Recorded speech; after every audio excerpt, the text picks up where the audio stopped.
Muy buenas tardes. Vamos a empezar con la primera mesa. Muchas gracias por acompañarnos en esta mesa. Como yo también quiero darles los bienvenidos en el nombre de la Cátedra Humboldt. Como alemana es más fácil para mí de celebrar el otro aniversario de este año, como menciona Silvia anterior, el nacimiento de Alexander von Humboldt, porque él representó al alemán bueno. Y hoy tengo que confrontar el opositor, que va a quedar una obligación grande para la sociedad alemana para siempre, creo. La cosa con la investigación del año 39 en Alemania es que estamos focusando más en la guerra mundial y también las consecuencias horribles que tenía, menos en los antecedentes de 39 y la participación alemana en la guerra civil española.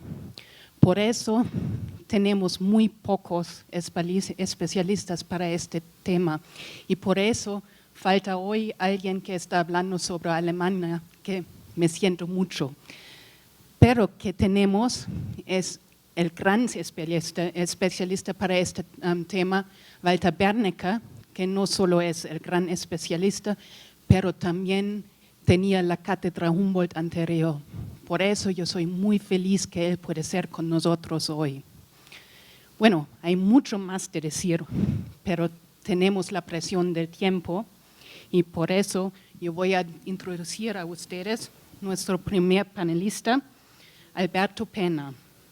Él es doctor en Ciencias en la Información por la Universidad Complutense de Madrid y doctor en Historia Contemporánea por la Universidad Nacional de Educación y Distancia. Es profesor titular de Historia de la Propaganda en la Universidad de Vigo desde 99. Entre otras universidades ha sido investigador o profesor invitado en Harvard University, University of California, Berkeley, Roma, Buderos, Salvador de Bahía, Lisboa, Coimbra, La Habana, Málaga y Barcelona. Asimismo, fue Michael Teague Visiting Professor in Portuguese and Brazilian Studies en Brown University y Visiting Distinguished Professor in Portuguese Studies de la University of Massachusetts. Entre sus últimos trabajos están Salazar y Franco, la alianza del fascismo ibérico contra la República Española, Diplomacia, Prensa y Propaganda, y News on the American Dream, A History of Portuguese Press in the USA. Está en prensa ahora. Ha ejercido también como periodista y corresponsal de Televisión Española, El Correo Gallego y Radio Gallega, entre otros medios de comunicación. Muchas gracias por estar con nosotros. Gracias, Marion. Buenos días a todos. Es un placer para mí estar aquí en el Colegio de México, al que agradezco que haya... Acércate un poco. ¿Así ahora? Hay que acercar bastante. Vamos a poner dos. Bueno, les estaba diciendo que para mí es un placer estar aquí con... Bueno, tengo que arrimarme mucho. Ahora sí, ¿no? Que agradezco... Ahora sí. Agradezco su presencia aquí a todos ustedes. Para mí es un placer participar en este encuentro tan oportuno, tan necesario, tan bueno para mi propio aprendizaje. Ha sido, la verdad, un gusto escuchar al profesor Ángel Viñas, al que ya he leído muchas veces, pero siempre es un gusto volverlo a oír.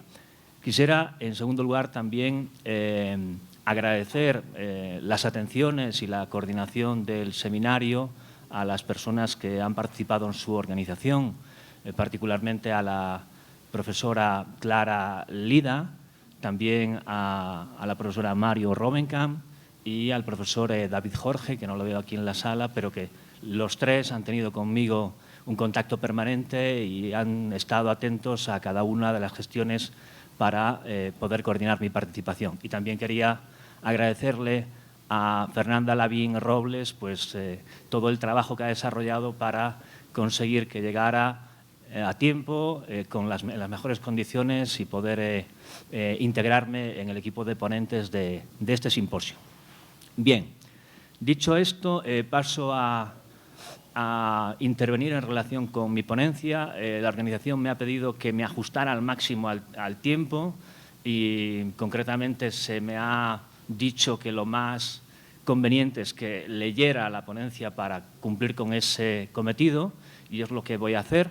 La ponencia, como han visto en el programa, se titula Miedo y desinformación, la recepción de la Guerra Civil Española en Portugal, que, como saben, es un actor político que tiene mucha menos bibliografía dentro de lo que es la historiografía sobre la Guerra Civil Española, pero desde mi punto de vista el papel de Portugal no debe ser soslayado, porque su intervención en la Guerra Civil Española, por lo menos desde el punto de vista propagandístico, diplomático y político, creo que es tan relevante como la de otros actores políticos internacionales. No sé si al nivel, por poner en la balanza, de Italia o de Alemania, pero desde luego la intervención portuguesa fue una intervención relevante. Y la ponencia que les voy a leer trata de dar respuesta básicamente a tres cuestiones, ¿no? Primero, ¿por qué Portugal apoyó incondicionalmente el golpe militar en España? En segundo lugar, intentaré responder cómo se vivió, cómo impactó la guerra civil en la sociedad portuguesa, en su política y en el desarrollo, digamos, de la propia relación entre las naciones ibéricas, entre España y Portugal. Y en tercer lugar, intentaré dar respuesta a por qué la victoria de Franco marcó la historia contemporánea de Portugal y por qué, a mi modo de ver, también la influencia del régimen salazarista influyó luego en el destino de España con una inspiración, porque tuvo una inspiración, en el propio régimen que fundó Franco en España. Bien, estas son las tres cuestiones que voy a tratar de dar respuesta a lo largo de la exposición.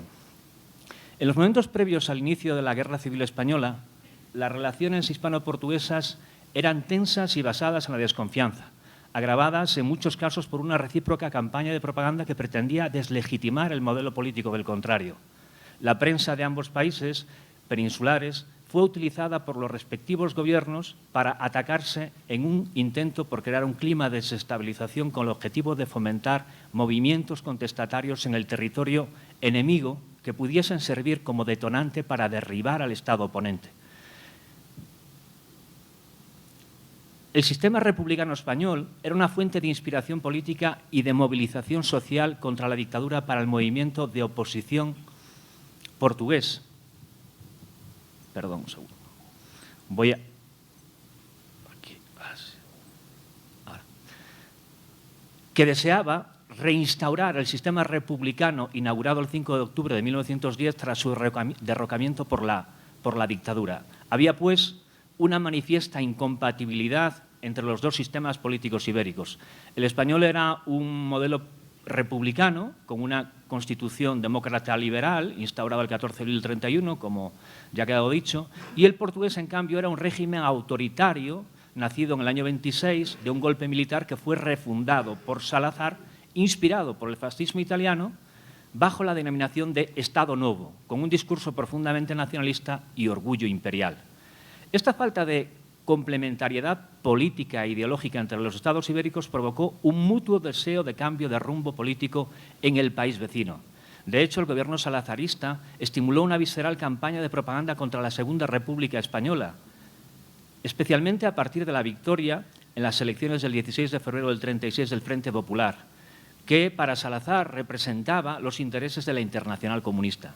Por esta razón fundamental, el principal leitmotiv propagandístico del régimen portugués en este periodo era el miedo al renacido perigo español, el llamado peligro español, el atávico miedo al imperialismo castellano, esta vez alegóricamente identificado con la amenaza potencial de una invasión del denominado perigo vermelho, el peligro rojo, con el que se relacionaba el gobierno y los defensores de la República Española durante la Guerra Civil, lo que le permitió exacerbar el sentimiento nacionalista. Así, tanto por garantizar su supervivencia política como por razones ideológicas, Salazar deseaba ver a España dentro de la órbita de países europeos con regímenes autoritarios y nacionalistas, con estructuras de poder corporativas y fuertes liderazgos, en el que se encuadraba el Estado Novo portugués. El ambiente hostil en Portugal hacia el Gobierno de Madrid fue aprovechado por el general José Sanjurjo, como ya mencionó el profesor Ángel Viñas, uno de los líderes de la rebelión, quien desde su exilio en Portugal colaboró con los preparativos del alzamiento militar el 18 de julio del 36, con la aquiescencia y el apoyo implícito de la dictadura lusa. La ayuda portuguesa al golpe de Estado en España, más que militar, fue sobre todo de naturaleza política, diplomática y propagandística, con continuas campañas de desinformación para favorecer al bando sublevado. Pero fue esencial, pues sin ella los militares insurgentes liderados por el general Franco tendrían enormes dificultades para ganar la guerra. El rol de Portugal fue particularmente relevante dentro del Comité Internacional de No Intervención y otros foros políticos internacionales como la Sociedad de Naciones. Además, la pertinaz resistencia portuguesa a la fiscalización de sus fronteras nacionales y peninsulares permitió a Franco contar durante toda la guerra con Portugal como segura retaguardia, a través de la que recibió abundante armamento y combatientes extranjeros. Entre ellos, más de 8.000 soldados portugueses, los llamados viriatos, que lucharon integrados en diferentes batallones militares del ejército sublevado. La implicación salazarista en el conflicto provocó enfrentamientos diplomáticos y políticos entre Portugal y terceros países, que acusaban a Salazar de estar al servicio de la causa insurgente contra el gobierno legal español. En este contexto, la prensa portuguesa sirvió para legitimar las políticas del gobierno luso y actuar en defensa de los intereses franquistas en el exterior. Los periódicos diarios más influyentes de Lisboa, entre los que se encontraban el periódico oficial del régimen, el Diario da Mañá, se convirtieron en una eficaz plataforma mediática desde la que se promovieron campañas de comunicación que mejoraron la imagen externa de Franco y perjudicaron los intereses del régimen democrático español. Durante la Guerra Civil de España, la propaganda salazarista trató de que la sociedad portuguesa apoyara sin fisuras la política de la dictadura a favor del golpe militar contra el gobierno legítimo de España. En una pugna sin cuartel, decía, frente al llamado comunismo español, que situó a Salazar en un plano de superioridad moral frente a sus enemigos, como concluyó el editorial del Diario da Mañá al finalizar la contienda. Abro comillas: Salazar luchó sin complejos contra la maldad y la hipocresía de unos y la inconsciencia de otros, por la victoria de la dignidad, de la nobleza y la honra de España. El perigo vermello, proveniente de España, de la España republicana, encarnaba el mal, según la propaganda moralista del régimen luso, que instaba a seguir las directrices de Salazar, cuya ideología y figura política era representada como un nuevo conquistador al servicio de la nación y el imperio portugués, o como el rey Afonso Henriques, fundador de Portugal. Poco después de tomar posesión el gobierno del Frente Popular en España, el 15 de mayo del 36 llegó a Portugal el nuevo embajador de España, el historiador Claudio Sánchez Albornoz, dispuesto a superar las rencillas y a fomentar el entendimiento entre los gobiernos peninsulares. A pesar de tener una recepción amigable por parte del gobierno luso, pronto comenzaron las disonancias diplomáticas y el acoso a sus actividades. Sánchez Albornoz resistió en Lisboa todo tipo de presiones y calumnias provenientes de miembros del régimen portugués para que abandonara su puesto tras el golpe militar del 18 de julio. La mayoría de los funcionarios de los consulados españoles en Portugal secundaron el golpe militar, pero el diplomático permaneció en Lisboa leal a la República hasta que las relaciones oficiales fueron suspendidas unilateralmente por Portugal el 23 de octubre del 36. En sus informes, el embajador español dejó constancia del vendaval propagandístico de la prensa portuguesa, que inició una campaña de deslegitimación y desprestigio contra el gobierno de Madrid. Este clima de agitación y alarma mediática y social contra la España republicana sirvió para legitimar la política represiva de la dictadura y su movilización anticomunista, que alcanzaría su efervescencia en las primeras semanas de la Guerra Civil Española, cuando se produce uno de los momentos más paradigmáticos de la reacción de los salazaristas ante los acontecimientos de España, el gran mitin anticomunista de la Plaza de Toros de Campo Pequeno, en Lisboa, el 28 de agosto del 36. Un acto de masas organizado por el capitán Jorge Botelho Muniz, director del Radio Club Portugués y posterior jefe de la sección de asistencia a los combatientes portugueses en España, que sirve como detonante para la creación de la milicia del Estado Novo, la Legión Portuguesa. Tal y como se puede constatar en la lectura de los diarios lusos más difundidos de la época, como el Diario de Noticias, O Século, el Diario de Lisboa, el Oficialista Diario de Mañá, el diario de tendencia católica A Voz y el principal periódico do Porto, Comercio do Porto, se convirtieron en instrumentos de la propaganda anticomunista y contra el Gobierno de Madrid impulsada por el Secretariado de Propaganda Nacional, el SPN. Cualquier brote de oposición interna, Salazar lo achacaba directamente a los conspiradores comunistas españoles, como ocurrió el 8 de septiembre del 36, poco después del inicio de la Guerra Civil, con la revuelta de los marineros en varios buques de guerra lusos, cuya verdadera causa era la reclamación de mejoras salariales y la reincorporación a su puesto de 17 compañeros expulsados de la Marina. El gobierno portugués aprovecha el incidente para culpar oficialmente al gobierno republicano español de exportar la revolución comunista a Portugal y alentar así una atmósfera de temor. En esta estrategia de miedo al contagio comunista alcanza su paroxismo con la realización de la superproducción e icono cinematográfico del salazarismo, A Revolución de Mayo, de 1937, un largometraje de ficción rodado en Lisboa que exalta los logros del Estado Nuevo frente a la amenaza del peligro rojo procedente del exterior. En la película destacan las escenas simbólicas que transmiten la idea de un Portugal feliz con un mensaje simple. Mientras los comunistas conspiran, Salazar trabaja por el bienestar de todos. La propaganda anticomunista fue, por tanto, uno de los ejes vertebradores de las consignas ideológicas del Estado Nuevo durante la Guerra de España. En este contexto, los intelectuales salazaristas expresaron su rechazo explícito al republicanismo ibérico por su relación con la ideología comunista, publicando artículos y manifiestos en la prensa portuguesa o editando libros, folletos, ensayos, muchos de ellos financiados directa o indirectamente por el SPN, el Secretario de Propaganda Nacional. Este ambiente favorable a los sublevados españoles fue aprovechado por agentes franquistas para difundir mensajes que legitimaban la Nueva España en el seno de la colonia de inmigrantes españoles en Portugal, con el objetivo de conseguir ayuda financiera y alistar combatientes para el ejército insurgente. El popular escritor español Wenceslao Fernández Flórez, entre otros, impartió conferencias en Lisboa y Oporto para advertir de los peligros del terror rojo español. La preocupación del régimen luso por la influencia comunista se convirtió en una obsesión durante toda la guerra.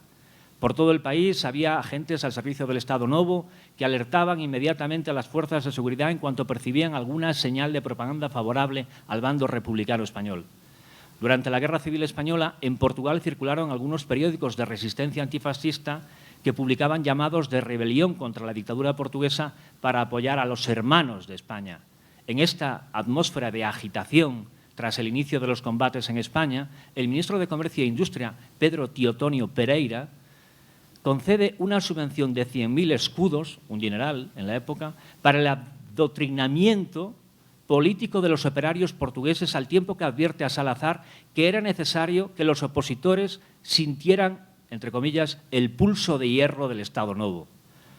Para infundir pavor y forjar un consenso anticomunista, el SPN intentó impresionar gráficamente a la sociedad portuguesa con los crímenes del Gobierno de Madrid, inaugurando en su sede una exposición con fotomontajes sobre la acción genocida de la Internacional Comunista en varios países del mundo, que pretendía evidenciar la fortuna del pueblo portugués que, gracias a Salazar, no sufría la lacra comunista que destruía a España.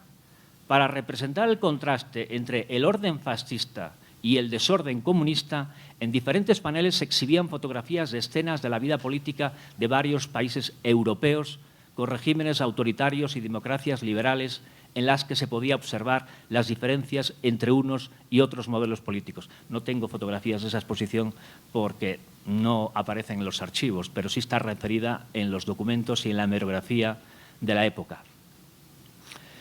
El corte de las relaciones diplomáticas entre el Estado Novo y la Segunda República venía a confirmar lo que ya era evidente: el irrefrenable deseo del Gobierno del Estado Novo de retirar el reconocimiento implícito del derecho legítimo del Gobierno español a defenderse del golpe militar, para poder actuar así con mayor coherencia y contundencia en los foros internacionales en contra de Madrid. La suspensión oficial de relaciones diplomáticas agravó aún más el panorama internacional de la Segunda República, pues a partir de entonces Portugal pasó a establecer un contacto fluido con el gobierno rebelde en Burgos. Salazar se convirtió de facto en el ministro de Asuntos Exteriores de Franco, aunque el reconocimiento de jure del nuevo gobierno español no se produjo hasta el 28 de abril del 38. A partir del corte de relaciones oficiales, la prensa portuguesa se transforma en el adalid de la opinión pública mundial contra los vermellos, los rojos, de Madrid. El 18 de octubre del 36, 5 días antes del fin de las relaciones luso-españolas, el diario de noticias hace un minucioso relato ilustrado con la foto del embajador ruso en Madrid sobre las, entre comillas, miserables campañas del marxismo español contra Portugal. Se refiere también a la conspiración del presidente español Manuel Azaña con los exiliados políticos portugueses para, entre comillas, bolchevizar la península ibérica desde la plataforma de la Asociación Madrileña Amigos de Portugal, instigados, según el diario, por la prensa republicana. El gobierno español se quejó inútilmente de la parcialidad y los insultos de los medios de comunicación portugueses. El embajador republicano intentó advertir a la opinión pública de la manipulación informativa sobre lo que ocurría en España, pero los censores del régimen lo silenciaron sistemáticamente. Varios periódicos portugueses, principalmente el Diario de Mañá, O Século, A Voz y el Diario de Noticias, así que como otras publicaciones de carácter nacionalista como Alma Nacional, adoptaron una posición intervencionista, pues fueron ampliamente distribuidas en la zona controlada por el bando insurrecto. Por tanto, la prensa portuguesa no realizó únicamente una cobertura externa de los franquistas, sino que su influencia se extendió al territorio nacional español, interviniendo con sus crónicas y reportajes a favor de los franquistas. En las zonas fronterizas, como por ejemplo en Galicia, mi tierra, las cabeceras portuguesas alcanzaron una enorme popularidad. O Século llegó incluso a incluir en sus páginas anuncios publicitarios de empresas españolas a las que dedicó algunos reportajes especiales sobre los logros sociales conseguidos por la Falange española. La propaganda anticomunista contra el gobierno español se extendió también a celebraciones y actos populares de homenaje a la política exterior del Estado Novo, a los que la propia prensa daba una oportuna resonancia pública de forma orquestada. Uno de los momentos culminantes de la campaña de agitación y movilización popular ocurrió tras el corte de las relaciones con Madrid, celebrado con una gran manifestación patriótica el 31 de octubre del 36 para agradecer la firmeza frente al comunismo español de Salazar, quien declaró que era su deber proteger al país frente a las amenazas contra la independencia nacional procedentes de España, defendiendo su derecho a realizar las campañas diplomáticas contra Madrid en Europa. El discurso de Salazar fue retransmitido en directo por la emisora nacional y difundido íntegramente por la mayoría de los diarios portugueses. La manifestación de Lisboa tuvo su réplica el 5 de noviembre del 36 en Oporto, la segunda ciudad del país, donde los organismos corporativos del régimen difundieron masivamente pasquines y carteles con textos que apelaban al pueblo en general a acudir al acto para agradecer la digna y enérgica política de Salazar. Durante la Guerra de España, al tiempo que se difunden mensajes de alarma anticomunista, la imagen que transmiten los medios de comunicación portugueses del Portugal de Salazar es la de un país afortunado, a salvo de la hoguera española, gracias a la pericia política del dictador portugués, que es visto como un héroe, sabio infalible y redentor de Portugal, del que todos los portugueses sienten orgullo porque es un nuevo descubridor, evocando así la era gloriosa de los navegantes exploradores. Su prestigio, según certifican los editoriales periodísticos, hizo renacer el espíritu civilizador de su país en apoyo de la cruzada del general Franco contra la anti-España. La constante publicación de noticias y comentarios elogiosos de los dos líderes autoritarios ibéricos tenía como objetivo evitar las disidencias y las fricciones internas en el momento más crítico desde la instauración del Estado Novo, en 1933. Cada una de las decisiones políticas de Salazar, catedrático en la Universidad de Coimbra, era una lección, a lição de Salazar, que revestía su figura con el don de la infalibilidad y de un cierto halo divino. Este discurso mitificador intentaba cohesionar a la sociedad portuguesa en torno a la figura del líder y los principios ideológicos del régimen en un momento de máxima inestabilidad. El salazarismo se aprovechó de los acontecimientos trágicos de España para resaltar el valor de la obra del Estado Novo, estableciendo incluso una relación entre los éxitos militares y sociales del franquismo y la dictadura portuguesa. La propaganda salazarista difundió la idea de que la fortaleza política y económica de Portugal, como retaguardia de los insurgentes españoles, era su garantía de éxito para el triunfo militar sobre los comunistas. Según el Diario Oficial del Estado Novo, Salazar desarrolló una genial política internacional que había permitido a Portugal adoptar la posición más digna y conveniente para su país y para España. Tras las reacciones internas más graves contra el gobierno autoritario luso durante la guerra, la revuelta de los marineros el 8 de septiembre del 36 y los atentados del 20 de enero y el 4 de julio del 37, la imagen de Salazar salió fortalecida. Según Salazar, los verdaderos agitadores del país eran los agentes españoles al servicio del bando republicano que pretendían exportar la guerra a Portugal. En este sentido, el momento que más utilizó propagandísticamente el régimen para destacar la figura de Salazar y acusar al gobierno de Madrid fue el atentado con bomba de los anarquistas portugueses que los anarquistas portugueses cometieron contra él el 4 de julio del 37 en Lisboa, del que milagrosamente salió indemne. Con un mensaje de épica nacionalista, la propaganda convierte al dictador en víctima de una persecución del comunismo internacional, al tiempo que se forja la leyenda de su invulnerabilidad y protección divina. La ayuda de Salazar al ejército sublevado español aumentó también su fama y prestigio en medios de comunicación internacionales de tendencia conservadora o afines al fascismo, que alaban y apoyan su política exterior. Esta proyección mediática exterior es destacada por la prensa portuguesa, que alimenta el mito con noticias de periódicos extranjeros que elogian al dictador luso. En las cabeceras portuguesas era habitual la reproducción de testimonios de intelectuales o políticos de otros países que emitían algún juicio favorable sobre Portugal o el líder portugués, como el historiador francés Pierre Gachot, que retrata a Salazar como uno de los más, entre comillas, más profundos pensadores del momento, mientras que el escultor danés John Gauguin afirma que la nación peninsular era, entre comillas, el país más feliz de Europa. La prensa portuguesa utilizó el contraste con respecto a la situación española para construir una empalagosa retórica de agradecimiento popular a un líder que había restaurado la grandeza histórica de Portugal. A este respecto, João Amiel, uno de los ideólogos más influyentes del salazarismo, hizo una descripción paradigmática del momento político, afirmando que, abro comillas, mientras España recorre con gloria amarga la vía dolorosa de la reconquista, Portugal prosigue su marcha cada día más feliz y segura en la vanguardia de las naciones de Europa. En el contexto de la guerra contra la España republicana, la radio portuguesa desempeñó una función especialmente importante, sobre todo como instrumento de guerra psicológica. Su intervención propagandística a favor del golpe de Estado franquista la convirtió en una trinchera mediática desde la que se elevaba la moral de las tropas insurgentes. Se combatía el desconcierto y la desmoralización de los aliados y se fomentaba la confusión y el desánimo en las líneas enemigas con campañas de desinformación. El público ibérico, tanto español como portugués, estuvo sometido a esta guerra de las ondas que protagonizaron las emisoras españolas y lusas en un intento por captar adeptos a una u otra causa.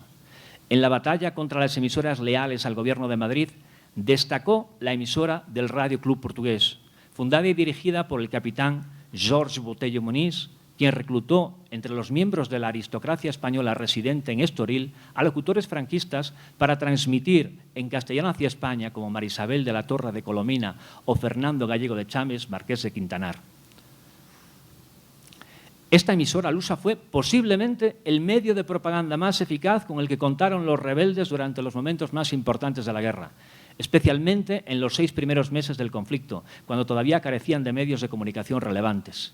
El Radio Club Portugués no fue solamente un altavoz contra Madrid o un dispositivo simbólico de legitimación exterior del franquismo, ni tampoco un simple instrumento para elevar la moral de las tropas sublevadas en las horas claves del desconcierto bélico. El Radio Club Portugués cubrió en directo el conflicto español, pero también colaboró en la organización de decenas de actos de propaganda contra el comunismo en Portugal, con el objetivo de adoctrinar a la sociedad portuguesa sobre los riesgos del Frente Popular Español. Botelho Muniz fue, de hecho, uno de los mayores propagandistas a favor de la militarización de la sociedad lusa para impedir el avance marxista en la península ibérica, colaborando, por ejemplo, con la creación de la Legión Portuguesa, por lo que transformó la sede de la emisora en un centro de alistamiento de voluntarios portugueses para combatir junto al general Franco.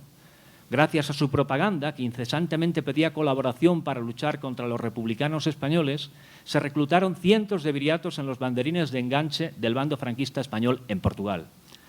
Además de las crónicas y reportajes bélicos, comentarios, opiniones, música militar, el Radio Club Portugués emitió programas específicos para combatir el peligro rojo, como 5 minutos anticomunistas, un espacio diseñado por el SPN en el que participaban intelectuales y políticos franquistas o salazaristas que atacaban al gobierno de Madrid, como el embajador del gobierno de Burgos en Lisboa, Nicolás Franco, hermano del caudillo español, y el ministro de Cultura del gobierno franquista, José María Pemán. En su estrategia de combate, el Radio Club Portugués desmentía con frecuencia los relatos informativos de las emisoras republicanas o captaba mensajes telegráficos cifrados en la zona leal a Madrid a través de un servicio de escucha que luego transmitía al gobierno sublevado. Asimismo, revelaba las posiciones del ejército republicano, leía en antena los editoriales favorables a los franquistas publicados en la prensa lusa o española, comentaba y amplificaba las charlas del general Queipo de Llano desde Radio Sevilla, ponía en contacto a los rebeldes del Frente Sur con los del Norte y era fuente esencial de la prensa franquista. Además, para callar la propaganda republicana, a veces producía interferencias en las emisoras de Madrid, transmitiendo en su misma longitud de onda.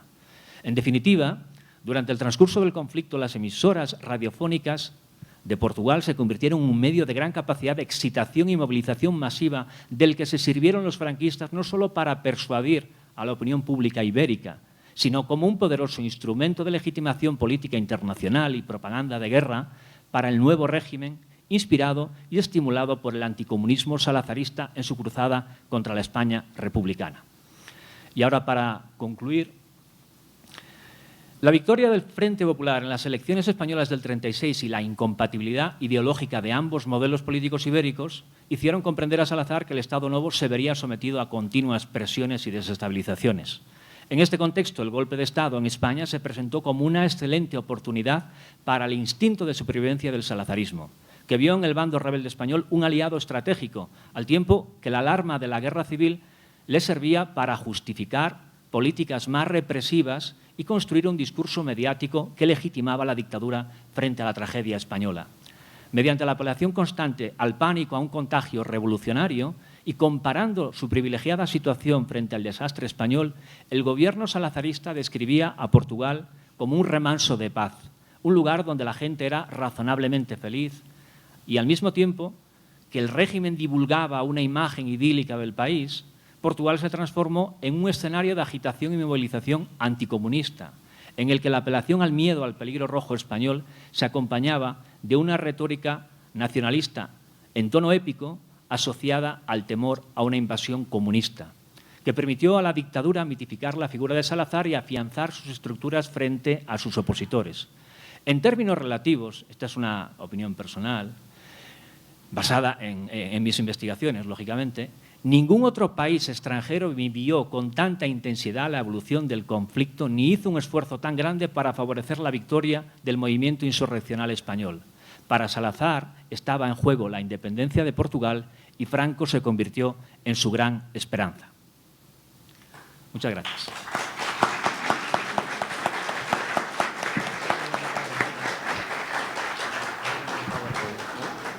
¿Quieres esto? Sí. Yo utilizaré, gracias.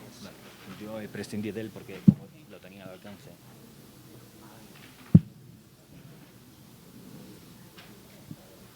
Muchas gracias, Alberto. Eso era muy interesante.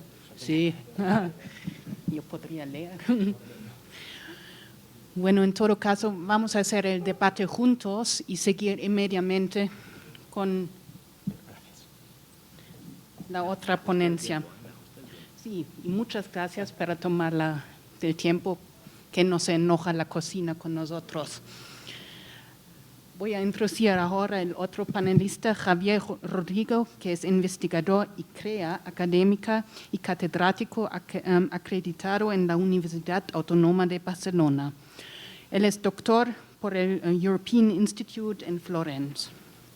Él también es autor de, entre otros libros, de Cautivos, campo de concentración entre la España franquista, y Hasta la raíz, violencia durante la guerra civil y la dictadura franquista, y Cruzada, paz, memoria, la guerra civil en sus relatos, y Políticas de la violencia, Europa del siglo XX, y también la guerra fascista, Italia en la guerra civil española.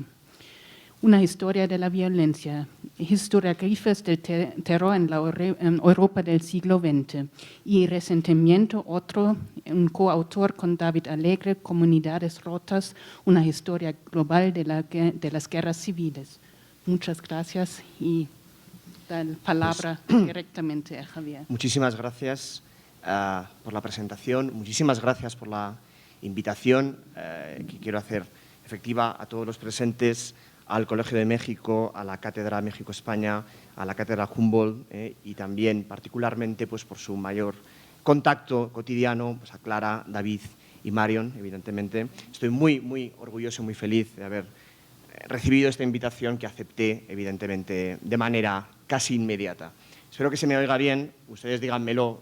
Yo vengo de Aragón, que es una región de España donde gritamos mucho, entonces no creo que sea necesario, pero por si acaso ustedes me lo dicen y yo gritaré más o me acercaré más al micrófono si fuere menester.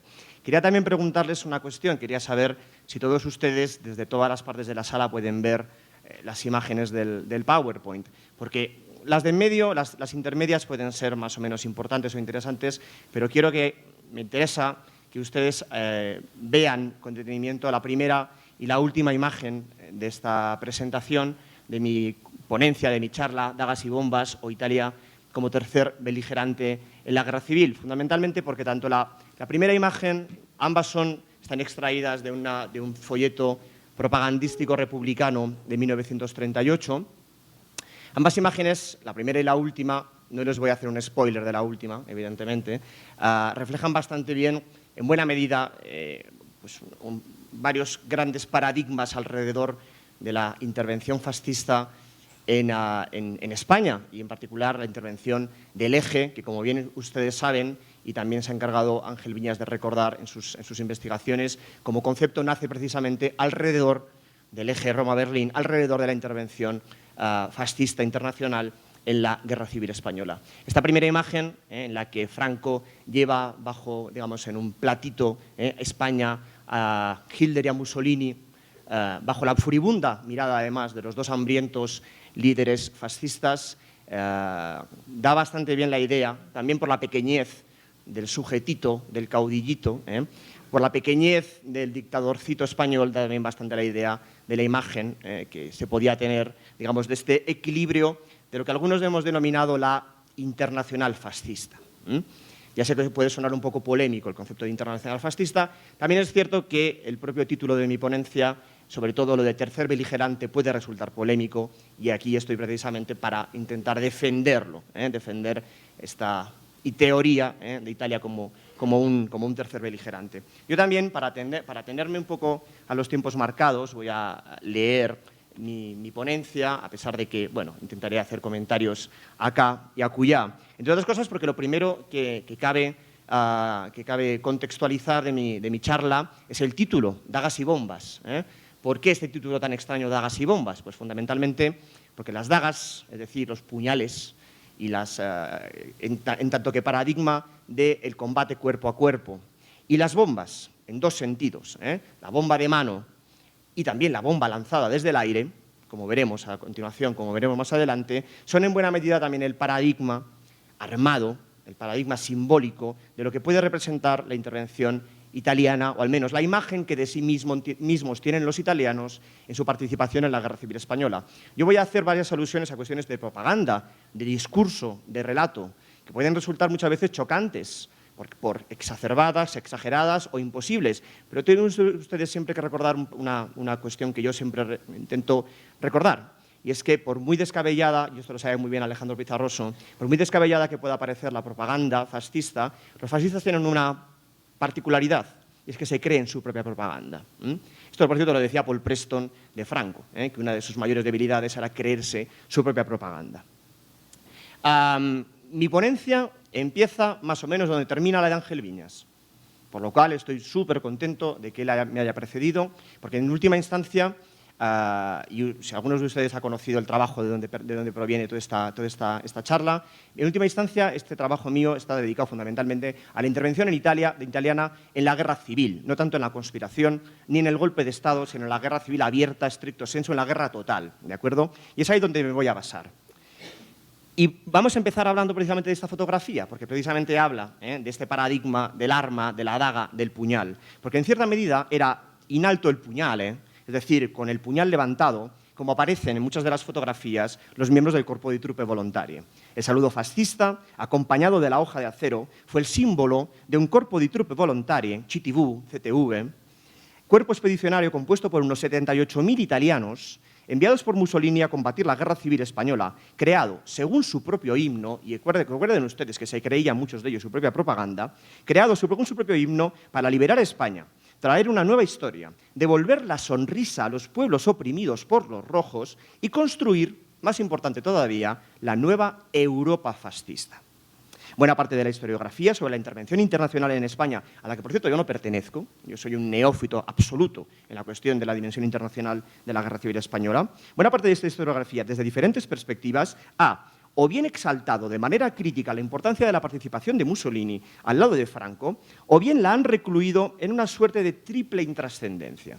La intrascendencia geoestratégica, que es la que yo llamo el paradigma Coverdale, la intrascendencia geoestratégica en la medida en la que Mussolini, con la intervención en España, no se hizo con el control del Mediterráneo occidental. La intrascendencia militar, porque tras la sonada derrota de Guadalajara, como es bien conocido, en marzo del 37, el Chitibú, supuestamente, nunca habría vuelto a tener un gran protagonismo militar, cosa que no es verdad. Pero bueno, ya saben ustedes que se non è vero è ben trovato, ¿no?, como dicen en Italia, ¿no? Ese es, por cierto, el paradigma Dimas Vaquero, que es un historiador aragonés que se ha dedicado también a estas materias. Y luego la trascendencia política, a la que yo le dedico mucha atención, ¿no? Desde a partir de una supuesta poca fastisticidad de los soldados y de los combatientes italianos en España, al escaso éxito, supuestamente escaso éxito, de las misiones políticas vinculadas a la intervención militar mussoliniana en España, el que yo llamo paradigma Saz por Ismael Saz. El punto de partida de mi reevaluación de la guerra del Duce en España es que, lejos de ser intrascendente, la intervención fascista en la guerra civil a partir del 25-27 de julio del 36 y hasta el final mismo de la guerra fue central en su desarrollo y resultados. Coherente con el anticomunismo y el antipopulismo fascista, con la aspiración de control geoestratégico del Mediterráneo, con la construcción del imperio fascista y, por fin, con la idea fundamental de fascistización de España, en el 36 Mussolini puso en marcha una intervención geoestratégica, diplomática fundamental. Mussolini fue la voz de Franco en la Sociedad de Naciones, como bien sabe David Jorge, en muchos momentos. Diplomática, militar y política fuera del suelo italiano, identificable esta misión dentro de los parámetros de los que la historiografía denominamos guerra fascista o fascist warfare, es decir, un modo específico de hacer la guerra por parte de los fascismos, caracterizado, entre otras cuestiones, por la guerra rápida de movimiento, la guerra célere famosa, por la agresión revestida de retórica voluntarista, positiva, protectora y transformadora. Esto es muy del fascismo, la violencia y la destrucción como formas de limpieza para poder construir una sociedad nueva sobre las ruinas. Esto lo decía el gran fascista español Agustín de Foxá, cuando decía gloriosas, benditas ruinas, hablando del Alcázar de Toledo, porque sobre vosotras construiremos la nueva España de Franco, ¿no? Esta devoción, digamos, por la retórica voluntarista y por la violencia como forma positiva de destrucción sobre la que basar la construcción, ¿no? Por la convergencia de las armas y las ideas en un terreno de fascistización política paralela a la actividad militar. Este fascist warfare, hay, por cierto, también por una devoción por el arma aérea, que es propia, al menos hasta la Segunda Guerra Mundial, propia y específica, al menos retóricamente, de los regímenes fascistas. Esta guerra fascista se desplegó in situ a partir de una serie de vivencias comunes. Yo he intentado estudiar mucho las memorias de los combatientes, de los soldados, de las experiencias de combate de los combatientes del Corpo di Truppe Volontarie. Se despliega, digamos, a través de una experiencia común de alistamiento, combate, muerte, disciplina, vida en retaguardia o responsabilidad en las prácticas violentas de la retaguardia, otra cuestión que casi nunca se ha tratado en la historiografía, la intervención y la participación italiana en las políticas de violencia contra la población civil no combatiente en la retaguardia republicana fundamentales. Puede, de hecho, que la intervención en España fuese la hasta ese momento más fascista de las guerras de Mussolini, como escribiría Ciano, el yerno de Mussolini, a quien, por cierto, después mandó asesinar.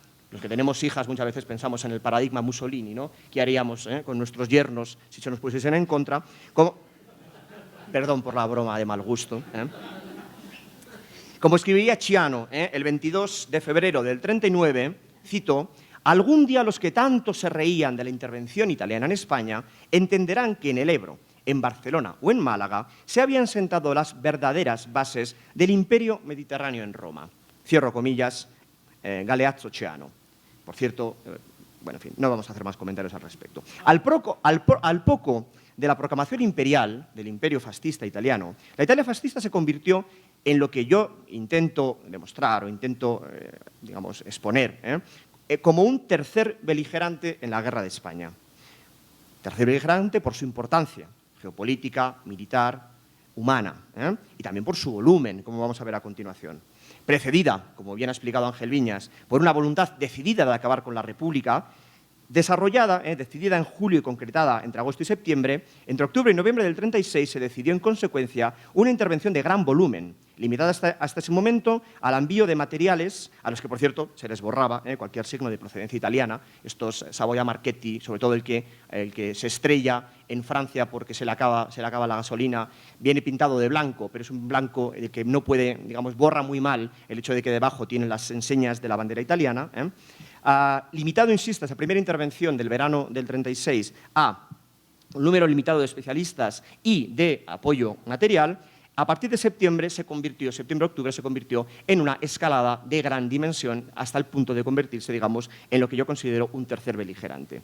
Ya no eran tiempos, de hecho, en el otoño del 36, ya no era el tiempo de envíos urgentes y tempestivos de poca entidad o de envío de especialistas. Por cierto, uno de los especialistas que fue enviado en verano del 36 se llamaba Ettore Muti, era piloto y acabó siendo secretario general del Partito Nazionale Fascista. Es decir, era una primerísima fila, un nombre de primerísima fila dentro del Partido Nacional Fascista. Ya no era, por tanto, un tiempo de envío urgente, sino una intervención directa e intensa.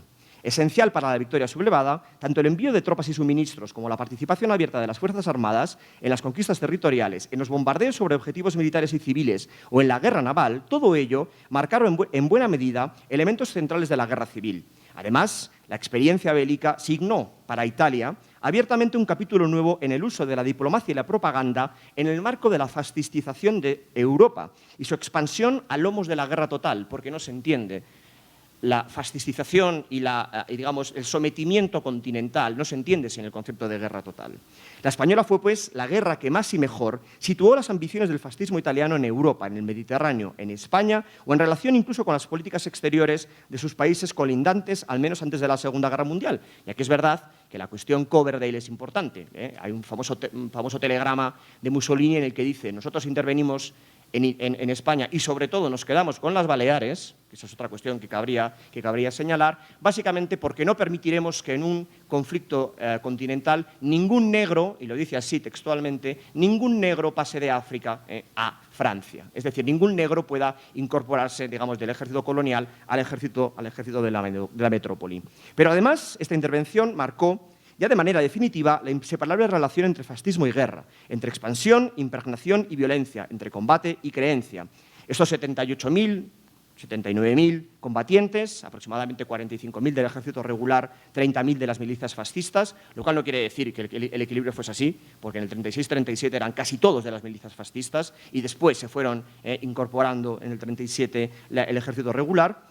Puede no resultar excesivo en términos objetivos, 78.000, 80.000 personas, pero debe considerarse que siendo solo entre comillas, evidentemente, una intervención en ayuda teóricamente de una facción amiga en una guerra interna, supusieron, según los cálculos, entre 20.000 más o incluso el doble del total de las brigadas internacionales. Es decir, por decirlo de manera a lo bestia y para que ustedes me entiendan, la verdadera internacionalización de la guerra civil la puso Mussolini, quien gastó en España el equivalente entero a un año completo del presupuesto de sus Fuerzas Armadas, unos 8,5 billones, es decir, millones de liras. Hay una teoría muy interesante de un historiador militar italiano, Angelo De Boca, que señala creo claramente, Mussolini ganó la Guerra Civil Española, pero en la victoria de la Guerra Civil Española perdió la Segunda Guerra Mundial, porque ese gasto que realiza en España impedirá precisamente el rearme y la capacidad italiana después en el contexto de la Segunda Guerra Mundial y particularmente en los Balcanes. Resolvió, además, Mussolini, esto es interesante, el empate táctico en diferentes ocasiones, ahí lo señalo, ¿no? En agosto del 36, con el envío de los aviones para cubrir militarmente el paso del Estrecho. En febrero del 37, con la ocupación de Málaga. Después de unos meses de guerra de broma, para entendernos, entre noviembre del 36 y febrero del 37, quien reactiva la guerra y quien desatasca la guerra y quien vuelve a romper el equilibrio bélico es Mussolini, en febrero del 37 con la ocupación de Málaga. También lo intenta, evidentemente, en marzo del 37, fracasando de manera brutal en Guadalajara. Si quieren ustedes, luego hablaremos. Conozco muchas anécdotas de la batalla de Guadalajara, evidentemente. Pero es interesante, porque en la batalla de Guadalajara del 37 lo que estaba intentando era cerrar el plan del golpe de Estado. El plan del golpe de Estado de las columnas que atacan sobre Madrid, sobre la capital, es el que intenta cerrar Mussolini en marzo del 37, intentando tomar Guadalajara para así establecer una nueva cabeza de puente sobre la capital. Mussolini intenta cerrar el plan del golpe de Estado en marzo del 37, fracasando en ello. Y contribuyendo también, de manera decisiva, al cierre del Frente Norte, con la ocupación de Santander en agosto del 37, para después integrarse en unidades mixtas que intervendrían de una manera decisiva, por cierto, en la ocupación de Aragón, Cataluña y el Levante. No podemos olvidar que algunas de las grandes capitales son ocupadas directamente por el Cuerpo de Trupe Volontarie. Alicante es ocupada por el Cuerpo de Trupe Volontarie. Girona es ocupada por el Cuerpo de Trupe Volontarie. Barcelona es ocupada por el Cuerpo de Trupe Volontarie. Generalmente la mitología siempre habla de que los nacionales entraron por la diagonal, por la parte alta, ¿no? Por cierto, esto sigue siendo utilizado hoy por la propaganda nacionalista catalana. Y es verdad, los nacionales entraron por la diagonal, pero no por la zona alta, sino por Badalona, donde un día antes de las tropas, digamos, del tercio de Montserrat, apareció el Corpo di Truppe Volontarie y se subió por la diagonal para aparecer en el centro de Barcelona, según dicen entre vítores y aclamaciones, que evidentemente son todo mentira, ¿no? Por supuesto. La intervención, aquí está. La intervención, además, esta intervención, desde mi punto de vista, fue coherente con el proceso de construcción geopolítica de una Europa fascista en el marco de la progresiva deriva autoritaria y fascistizante del continente. Fíjense ustedes que en esta fotografía, en la que aparece Berti como capitán del Corpo di Truppe Volontarie, en el que aparece Francisci, que será el mando italiano de mayor rango que morirá en la defensa de Sicilia durante la Segunda Guerra Mundial, en la que aparece Annibale Bergonzoli, que acabará siendo el líder, digamos, militar del ejército italiano en el norte de África, en el que aparece, por cierto, Carmen Polo y Carmencita Franco, que ya por entonces no era muy agraciada, que digamos, desde el punto de vista estético. Dentro de esta fotografía, en la que está prácticamente toda la alta jerarquía fascista en España, el único que está levantando el brazo con el saludo fascista se llama Francisco Franco Bahamonde. Lo digo un poco, esta fotografía, yo creo, a lo mejor puede ser casual, pero yo creo que no tiene nada de casual. De hecho, esta intervención también en términos políticos fue así recibida en el complejo marco del territorio sublevado. Desde Italia, Mussolini y la jerarquía política del fascismo no solamente pensaban en apoyar al enemigo o al enemigo del enemigo, en salvaguardar su espacio territorial, es decir, lo que aquello decían, hacer un cordón sanitario frente al contagio del comunismo, o en incrementar su capacidad de influencia en territorio español, en Europa o frente a la Sociedad de Naciones. Desde mi punto de vista, enviar a 78.000 soldados a morir y a matar a España, intervenir millones de liras en la campaña, poner sobre el terreno de la política internacional el prestigio del Reino de Italia, también perseguía la construcción de un continente nuevo, una nueva era fascista. Aquí esto es interesante, este documento, que habla precisamente de la intencionalidad explícita del régimen fascista de fascistizzare il mondo, es decir, de fascistizar el mundo, y por supuesto ahí entra también en esta lógica la intervención en la Guerra Civil Española. Como señalara el mismo Mussolini tras la caída de Barcelona en enero del 39, esa espléndida victoria es otro capítulo de la historia de la nueva Europa que estamos creando. Las magníficas tropas de Franco y nuestros intrépidos legionarios no han derrotado solo al ejército de Negrín. En estos momentos muerden el polvo muchos enemigos nuestros. Esta es la lógica también internacional, la lógica del contexto, digamos, internacional en la que también se inserta la intervención fascista en la Guerra Civil Española. Las aspiraciones de Mussolini en España distan, pues, de ser modestas. Una lucha imperial supremacista en cuyo seno se encontraba el deseo, insisto, de fascistizar España. creando además una suerte de colonización identitaria, política y económica. Sobre esto cabría hablar más adelante. Hay planes de colonización económica para la posguerra, pasa que no se llegarán a desarrollar, pero los planes existen, expandiendo así la influencia en el marco institucional y geoestratégico. Todo esto, esta importancia política, económica, cultural, estará presente con diferencias de grado en los diferentes informes políticos, militares, económicos, sociales, legislativos, de toda índole, que envía desde España a Italia la constelación de mandos del Partido Nazionale Fascista, del ejército, de la milicia, de la empresa privada, de los ministerios, del Ministerio de Cultura Popular o del SIM, que son enviados por Mussolini y por el gobierno fascista, evidentemente, a España, a influir en la construcción de la retaguardia, que este es el aspecto que seguramente menos se ha estudiado de la intervención fascista en España, la participación en la construcción política, social, cultural y económica de la retaguardia. De hecho, pese a lo escrito por Roberto Cantalupo, el embajador italiano en España, a quien le interesaban estas cosas de la política bastante poco, según parece, tenía otros intereses, según tengo entendido después, más relativos a la zona urogenital. Pese a lo escrito por Cantalupo, la intervención en España fue una intervención con un fuerte contenido político. Iniciada, como bien decía antes, como ayuda armamentística, geopolítica y diplomática, la guerra pronto se convirtió, fracasado el plan inicial del golpe de Estado, en el espacio propicio para la fascistización a través, digamos, de la guerra total.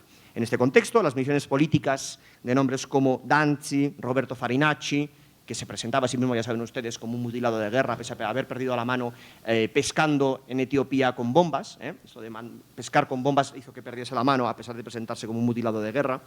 Nombres como Danzi, Farinacci, etcétera, sirvieron como enlace entre Franco y Mussolini y también como enlace y transmisores de la idea de la construcción de una sociedad fascista, como estaba diciendo ahora Ángel Viñas. Es coherente con lo que estaba diciendo Ángel Viñas, digamos, para el contexto de la conspiración.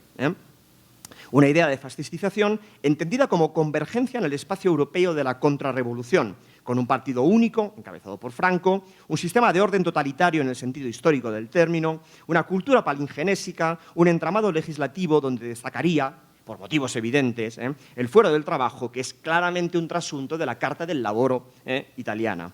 De hecho, hay un documento, estamos citando antes muchos documentos, hay un telegrama magnífico de Mussolini que yo encontré, bueno, que encontraron por mí, hay que reconocerlo, me lo encontró un documentalista en Italia, en el Ufficio dello Stato Maggiore dell'Esercito, en el que Mussolini reclama y dice textualmente: el mayor y único fascista en España se llama Francisco Franco, porque ha entendido que el fascismo no es la élite revolucionaria de San Sepolcro de 1921-22, sino que es la construcción de un partido-Estado, de un partido-nación, la construcción de un régimen, ¿de acuerdo? Franco como primer fascista. De hecho, el fascismo italiano influirá fuertemente en la arquitectura institucional. Otro documento muy interesante de Mussolini. Mussolini escribía mucho, yo he tenido la mala suerte de tener que leerme la ópera Omnia de Mussolini, por eso lo cito mucho porque al menos para que me valga el esfuerzo, ¿no?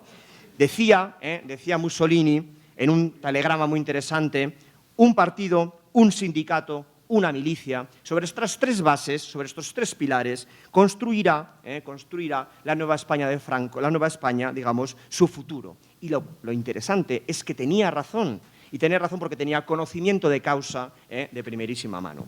La de Italia fue, pues, una participación y una ayuda que se expandieron por todos los frentes: militar, político, armamentístico, diplomático y propagandístico.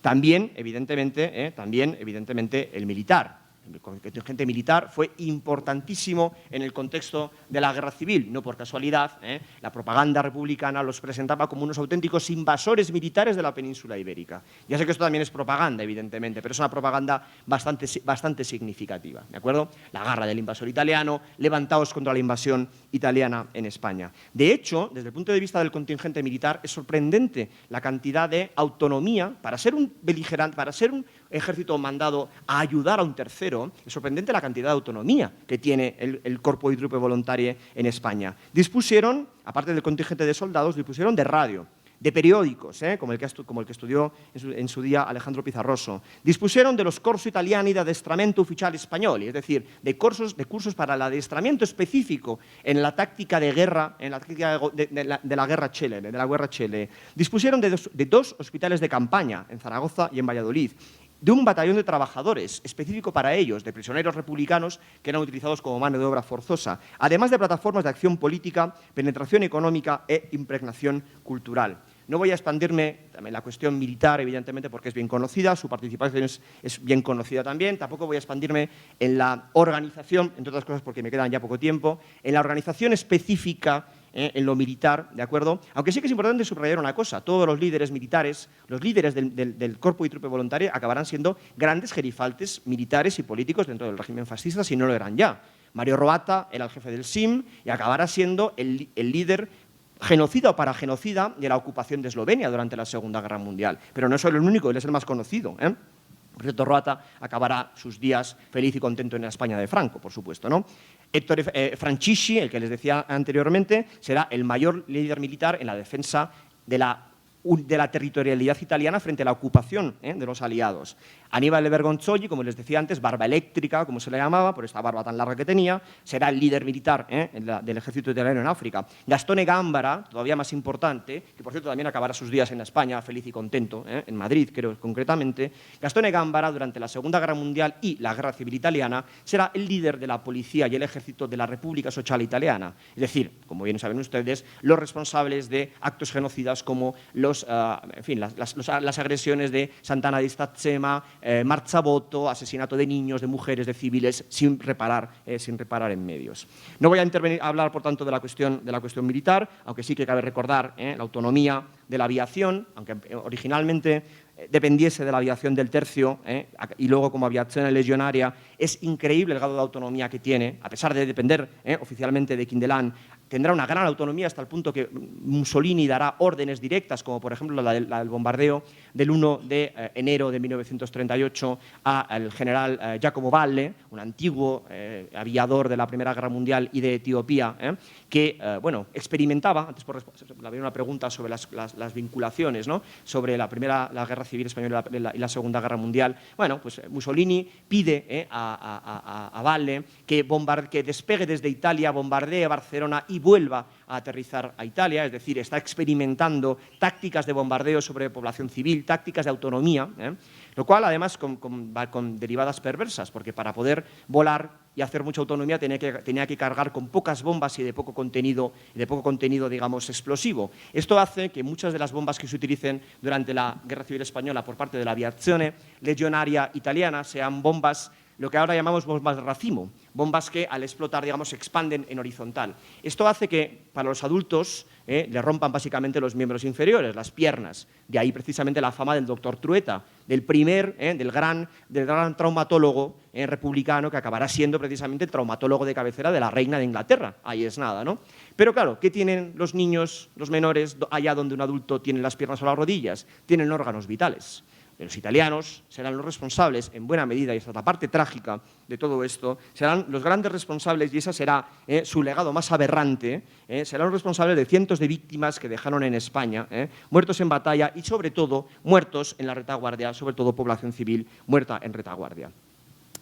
Concluyo, porque tampoco quiero expandirme demasiado en esto, aunque sí que cabe recordar una breve frase, un breve telegrama que escribirá Galeazzo Ciano al hilo precisamente del bombardeo del 30 de enero del 38 en el que mueren estos niños fotografiados en esta diapositiva. Estos niños mueren básicamente primero por el afecto de las bombas y segundo porque se bombardea, sabiendo dónde se bombardea, se está bombardeando en la plaza de San Felipe Neri en Barcelona, donde se sabe perfectamente, ya voy a terminar, sí, se sabe perfectamente que existe un refugio antiaéreo encima de una guardería. Estos niños no llegan a ser evacuados y mueren en el bombardeo después de, por cierto, la inteligencia italiana sobre el terreno, que no eran italianos, que eran catalanes de la Liga Regionalista de Cambó, que eran quienes daban las órdenes y daban las instrucciones para saber dónde había que bombardear y dónde no, básicamente para que no bombardeasen donde teníamos las fábricas, los favorables a la sublevación, ¿vale? Daban las órdenes de bombardear allá donde había refugios antiaéreos, y de ahí precisamente este bombardeo. Al hilo de este bombardeo, Ciano dirá: edificios pulverizados, tráfico interrumpido, pánico que deviene locura, 500 muertos, 1.500 heridos, una buena lección para el futuro. Y uno se pregunta, buena lección militar, evidentemente, pero también una buena lección para quienes están debajo, buena lección para no resistirse a la ocupación en un contexto de guerra total. Concluyo. La historia del Corpo di Truppe Volontarie fue el resultado de una situación cambiante, desde el apoyo militar y diplomático a la sublevación hasta la participación en un país beligerante en tierra extranjera, siendo responsables los italianos de éxitos militares como Málaga, Bermeo o Santander, de la estabilización y ruptura de frentes como el de Aragón, de la colaboración en la ocupación de Barcelona o Gerona o el cierre de la campaña de Levante. También de campañas no menos exitosas de terrorismo, bombardeos de terror, fundamentalmente, en la retaguardia republicana como Valencia, Alicante o Barcelona. Pero además fueron también los responsables de sonados fracasos como el de Guadalajara, nombre y lugar simbólico de la memoria. Los factores que determinaron la derrota en la Alcarria son amplios y complejos y no cabe reducirlos. No cabe reducir la intervención italiana al complejo o al síndrome de Guadalajara. Después de Guadalajara se les atribuyó cobardía, incapacidad militar y de ahí nacen precisamente algunos de los grandes mitos. La utilización del Corpo Truppe Volontarie CTV como corrono tutto veloce, que decían los republicanos, o, en fin, la utilización de canciones como Faccetta Nera, cambiándole la letra para decir que los rojos tiran bombas asesinas, la retirada fue cosa atroz, y hubo italiano que llegó hasta Badajoz, decía la canción. Bien, no cabe reducir, insisto, toda la intervención italiana a este síndrome de Guadalajara. Fue mucho más interesante, basta pensar, y mucho más importante, basta pensar que el ejército de ocupación italiano en Etiopía, el del 35-36, compuesto por 110.000 militares, acabó teniendo unos 330.000 militares en campaña.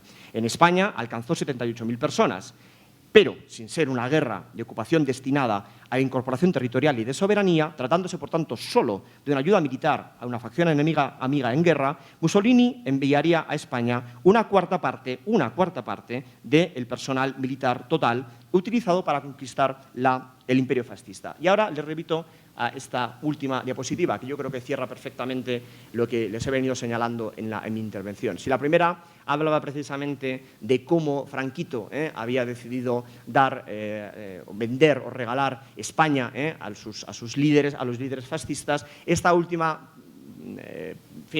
postal de propaganda plantea una alternativa, plantea algo que muchos seguramente habríamos deseado que fuese el resultado final de la guerra civil, que no es solamente una guerra civil, por cierto, como todas las guerras civiles son también guerras internacionales, sobre eso no cabe ninguna duda, que esta guerra civil que se superpone una guerra internacional acabase, entre otras cosas, con dos bayonetas clavadas en la tripa de Hitler y en la tripa de Mussolini. Muchísimas gracias.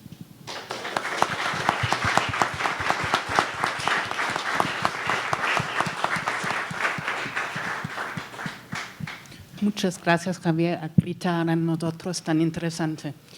¿Hay alguien que quiere abrir el debate inmediatamente? Muchísimas gracias. Perdón. Voy a abandonarte un poco, Alberto. Yo dirigí la tesis doctoral en su momento sobre Portugal y aprendí muchísimo, como he vuelto a aprender hoy.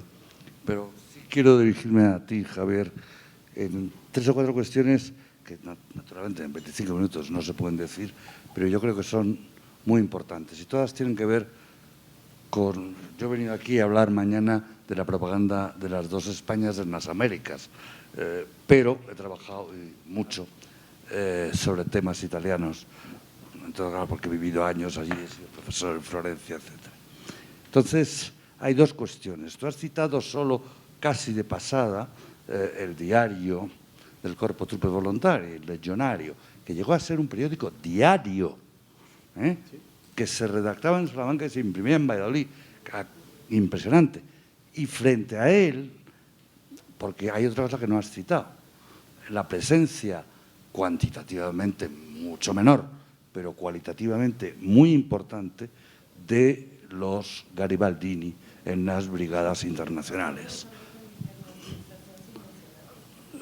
Bueno, lo digo porque esa presencia de los Garibaldini dio lugar, por ejemplo, a una radio que emitía desde Pozuelo del Rey, cerca de Madrid, Radio Milano Libertad, y que es la primera vez que llega a Italia, que ellos piensan que es en Suiza y montan un pollo y registran los Alpes y acusan al gobierno suizo de que les llegase una radio perfectamente audible en lengua italiana antifascista.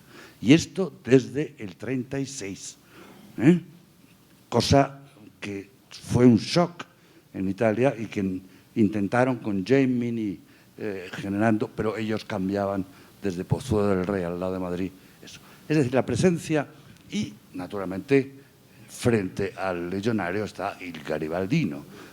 El garibaldino, naturalmente, desde el punto de vista periodístico, está muy por debajo, es pequeño, es excelente, pero claro, se publica cada semana, a veces cada mes, con mucha, y se distribuye naturalmente con más dificultad. Pero es muy importante psicológicamente, creo yo, para el pueblo italiano, en aquel momento que por primera vez van a escuchar en lengua italiana y van a poder acercarse a que hay una resistencia antifascista, porque Mussolini a partir del 29 había conseguido, digamos, la gran estabilidad, y de pronto en el 36 dicen, oye, no, que estamos y quedamos muchos todavía. Eso, bueno, hay más cosas. La batalla de las radios, Radio Milano Libertad y el EIAR empezó un servicio en lenguas extranjeras en árabe mucho antes que los servicios de lenguas extranjeras de la BBC. La BBC crea un servicio de radio en lenguas extranjeras imitando al EIAR italiano, Ente Italiano de Audiciones Radiofónicas, que con la experiencia etíope pasan después a emitir en español. Y entonces, en Barcelona, y perdón, una cosa que le cabreó mucho a Franco, emitir en catalán. Hubo propaganda fascista italiana por radio que alcanzaba toda la costa del Levante español, incluidas las Baleares, en catalán. Propaganda fascista en catalán, emitida desde Milán. Y propaganda roja, vamos a hablar en plata, coño, italiana, emitida desde Pozuelo del Rey, no Pozuelo de Alarcón, no confundirse, de Madrid, que llegaba por primera vez en lengua italiana a Italia, sorprendentemente en la situación. Y creo que es un aspecto muy importante. Militarmente, además, tú lo has subrayado, fueron mucho más importantes de lo que se dice. Está Bilbao, está Santander, está, o sea, fueron... A Bilbao no los dejan entrar, ya sabes. Fueron clave. Cuando están a punto de entrar no les dejan. Luego, y todo eso que has dicho, yo es que he terminado conociendo a muchos en España, porque entre otras cosas, ya desde el gobierno de Gasperi, ¿qué hacen con los fascistas, digamos, semi-arrepentidos? ¿A dónde los mandan de diplomáticos a dirigir el Instituto de la Cultura? A Madrid, a Barcelona. Todos eran. Tú rascabas en cualquiera de ellos, y estoy hablando ya en los años 60, 70, y eran todos, tutti quanti, erano fascisti. Vabbè, grazie. Grazie a te. Parlaremos. Sí, yo solamente un pequeño comentario, Alejandro, doctor Pizarroso. A lo mejor, bueno, no lo he subrayado suficiente porque evidentemente en 30 minutos no se pueden abordar todos los aspectos, además de una intervención tan compleja, evidentemente. Yo por eso, allá donde veo que los elementos han sido bien tratados o bien desarrollados, no insisto sobre ellos, y precisamente sobre la cuestión de la propaganda, de los medios de comunicación, etcétera, no hace falta volver a escribir mucho o volver a escribir nada porque ya lo trató el doctor Pizarroso, por lo cual no tengo más que agradecer tu comentario.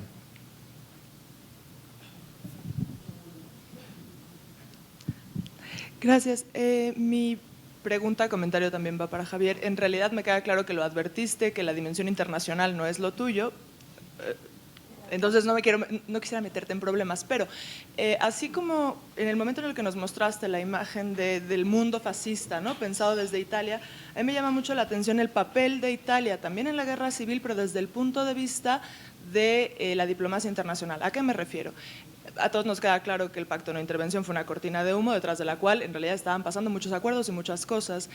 Hay un documento en el archivo de Warwick es un memorándum interno del Partido Laborista en el que Attlee menciona o reporta más bien una entrevista que tuvo con el primer ministro y con el secretario de Foreign Affairs, es decir, Chamberlain y Eden, a finales del 38, pero lo está reportando ya en enero del 39, en el que dice que bueno, le narraron la visita del primer ministro y del secretario de Foreign Affairs a Roma para pactar con Mussolini la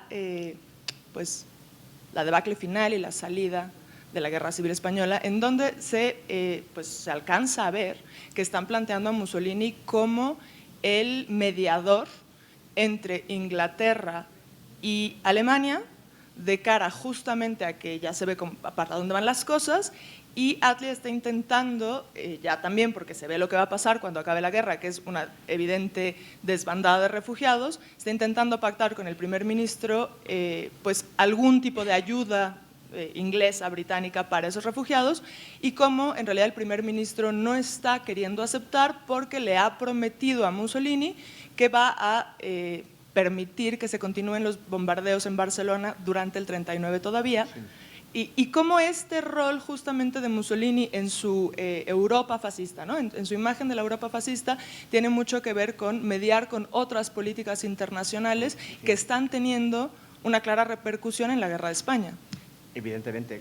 Yo, por suerte, me he acordado de advertirlo, por lo cual te agradezco mucho tu pregunta, muchísimas gracias, y vuelvo a subrayar lo que decía en mi intervención, ¿no? Que la dimensión no tanto internacional, evidentemente, cuanto de política internacional y de diplomacia, no es la que yo he trabajado, entre otras cuestiones, porque yo me considero a mí mismo historiador de la guerra y de la violencia, fundamentalmente, y de hecho se ve, que tanto en esta presentación como en el trabajo en general que he podido dedicar a este tema, que mi objeto de interés fundamentalmente es la guerra, mi objeto de interés es el fascismo, fundamentalmente el fascismo como en su dimensión política, epocal, en su dimensión, digamos, de alternativa, de gran alternativa europea. Bueno, en fin, Mussolini decía, ya lo saben ustedes, que había habido 3 grandes revoluciones en la época contemporánea, ¿no? La revolución liberal, que era americana, la revolución bolchevique, que era asiática, y la revolución europea,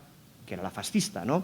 A mí me interesa mucho esa dimensión, pero es verdad que todo esto evidentemente hay que matizarlo luego en el día a día y en el juego de equilibrios dentro de la política, o mejor dicho, en el juego de desequilibrios dentro de la política internacional, que no es el que yo manejo. No obstante eso, yo sí que he encontrado en la documentación, sobre todo de Azar y Ester, evidentemente, ¿no? Relaciones, ¿no? La importancia sobre todo más que desde el punto de vista del propio Mussolini, digamos, de todo el aparato diplomático, la importancia de jugar también un poco a ceder a las potencias democráticas, cederles algo. De ahí, por ejemplo, la retirada de en torno a 10.000 voluntarios, so-called voluntarios, ya saben ustedes, ¿no? De una manera, además, muy interesante, que si no recuerdo mal es marzo del 38, es la primavera del 38, no recuerdo exactamente dónde. Además, se les hace una despedida en Logroño, que ha pasado inadvertida, evidentemente, porque la despedida importante es la de las brigadas internacionales, pero también hay una despedida de los italianos, ¿verdad? Precisamente para apaciguar, en cierta medida, ¿no? Precisamente para desescalar la tensión, digamos, internacional relacionada precisamente con la más que evidente y explícita participación italiana en la guerra civil, que se presenta originalmente como de voluntarios. Y dice Mussolini, yo no puedo hacer nada si mis connacionales quieren ir a luchar a favor de la Europa católica y cristiana, sobre todo después de que les llegan las imágenes de la violencia anticlerical del 36, la sacrofobia, las iglesias quemadas. ¿Qué voy a hacer yo? Claro, esto es una completa falacia, como es una falacia el envío, la devolución de los 10.000. Los 10.000 que devuelves era porque era un desastre militar. Eran los famosos milicianos que se habían rendido allá donde iban, que no tenían capacidad militar, que eran los straccioni, que decían, ¿no? Los pobretones del sur, que no valían ni para empuñar un rifle, ¿no? La intervención italiana se mantiene, y no solamente se mantiene, se sostiene, y no solamente se sostiene, sino que se incrementa, por lo cual sí es verdad que en el juego internacional es importantísimo. Yo no he visto la parte, digamos, la derivada con las políticas, con las potencias democráticas. Sí que es verdad también que esa derivada, digamos, de la política internacional no debe tampoco distraer de que sobre el terreno lo que nos encontramos es una intervención militar en una guerra total a gran escala, ¿no? Pero muchísimas gracias, por supuesto.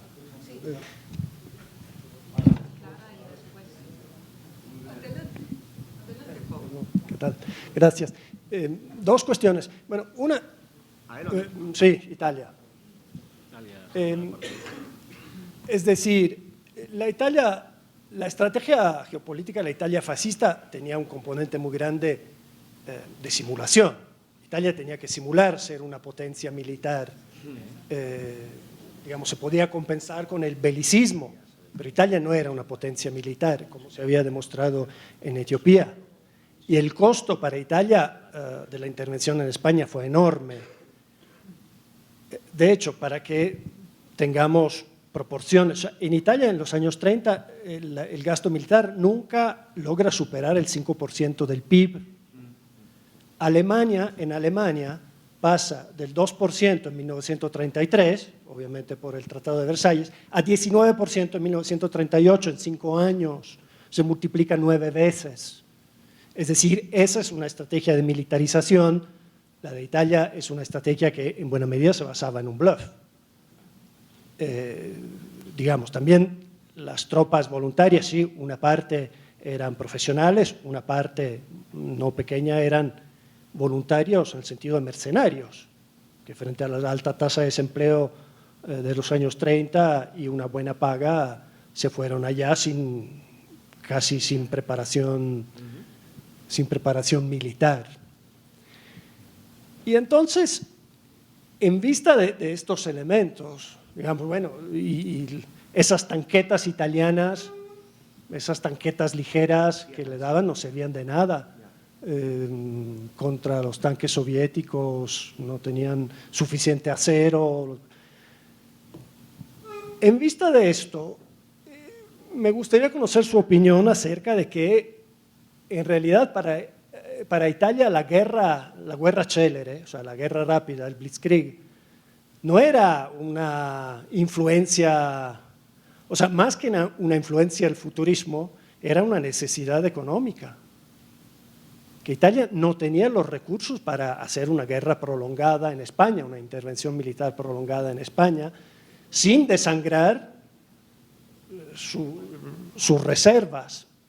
Y por eso también muchos han argumentado acerca de esa divergencia militar entre Franco y los italianos, o sea, de que Franco en realidad no soportó las tropas italianas en Guadalajara, y que la conquista de Madrid era posible mucho antes, pero a Franco lo que le interesaba no era la guerra rápida, sino una guerra de desgaste prolongado que aniquilara el enemigo, que le permitiera luego instalar su dictadura. No le interesaba una victoria militar rápida.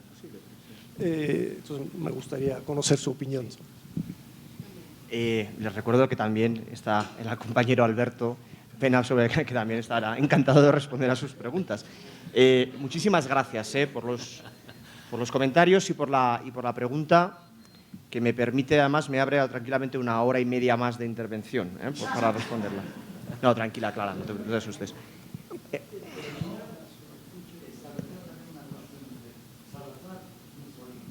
Esto lo hará él, que lo sabe mejor que yo, sí.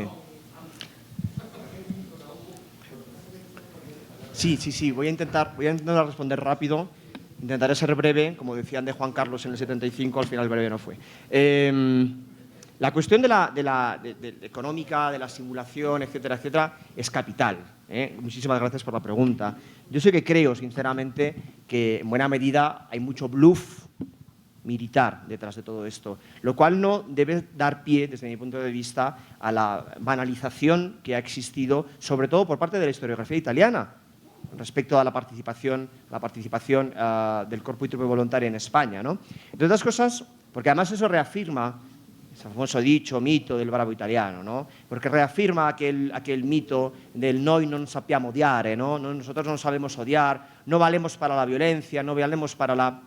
Hay una cuestión interesante, voy a hacer un pequeño excurso muy breve, según el cual en la historiografía se ha sentado la idea de que los italianos estaban escandalizados por el grado de violencia de los sublevados y los falangistas y los fascistas españoles.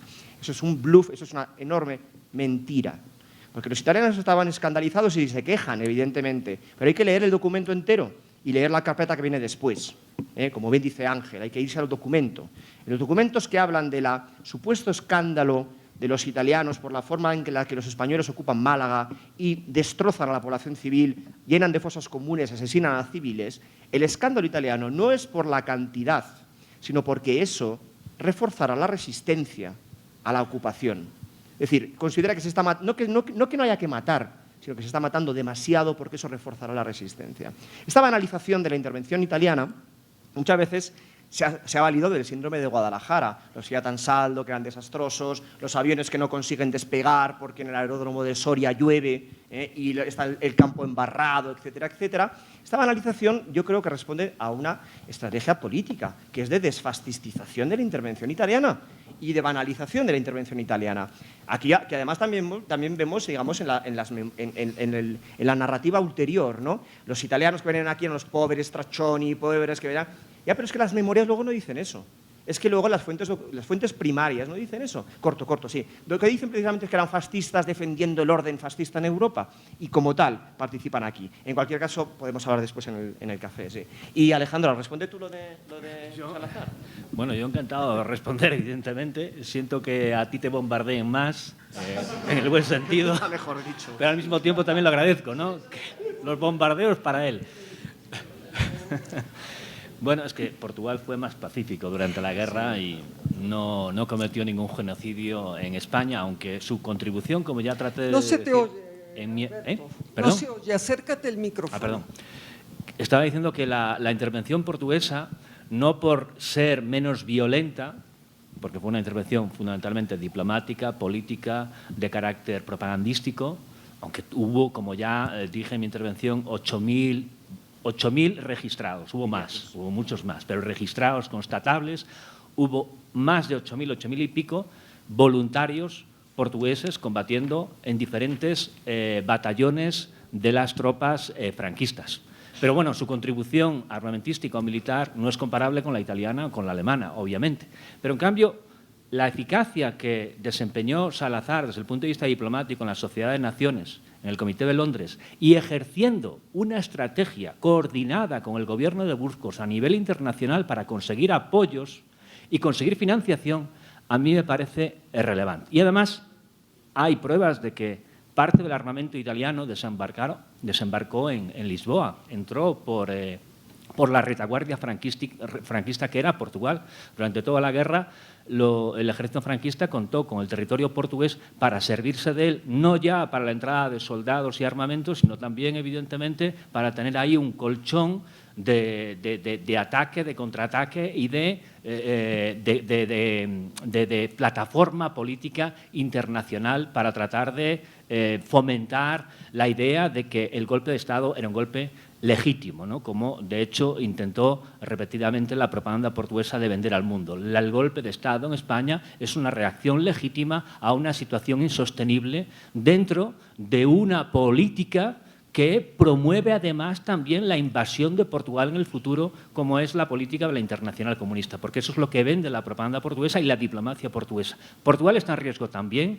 Portugal se juega mucho, se juega su supervivencia y, por lo tanto, tiene el derecho de apoyar diplomáticamente a los golpistas, a los que ve legitimados para derribar el gobierno de la Segunda República. Hay un par de anécdotas que yo querría comentar, porque no he estudiado las relaciones diplomáticas entre Mussolini y Salazar durante la guerra. Hay una aproximación de un autor italiano, se llama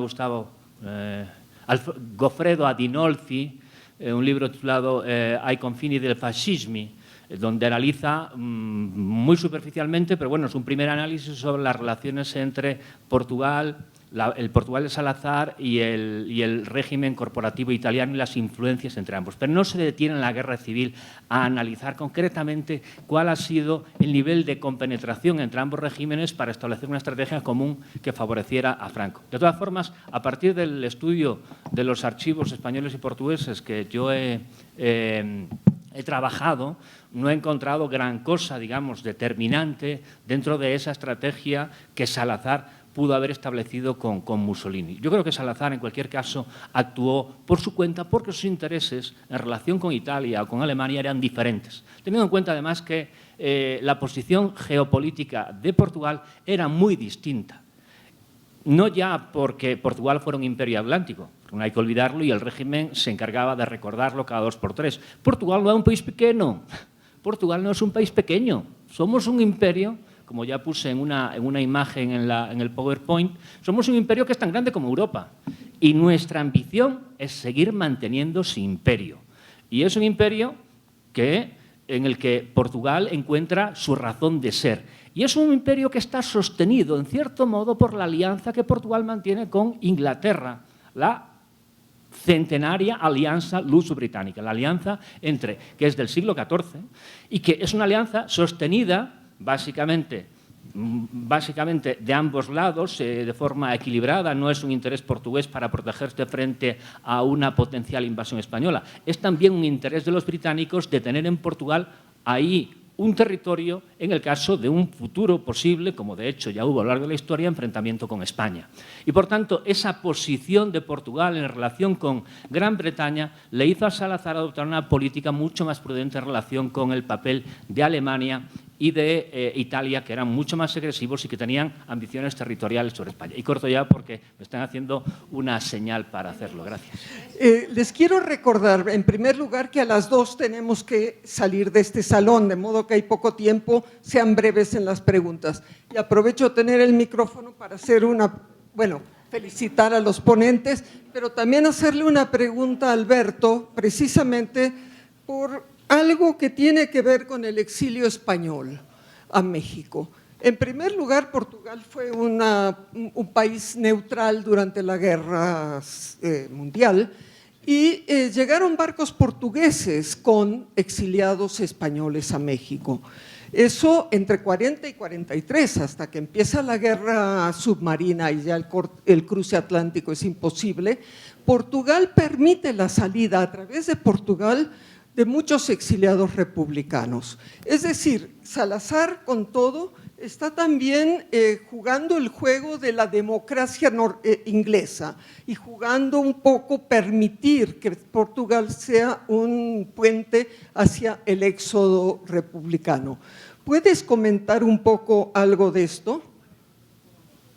Vamos a coleccionar antes que por aquí. Primero que nada, agradecer al maestro Pena porque ha hecho un resumen precioso sobre la atroz participación de Portugal. Muchas gracias. Y contigo que has leído tanto a Mussolini, ¿qué tanto odiaba a los anarquistas? ¿A los anarquistas? A los anarquistas, claro. Por eso.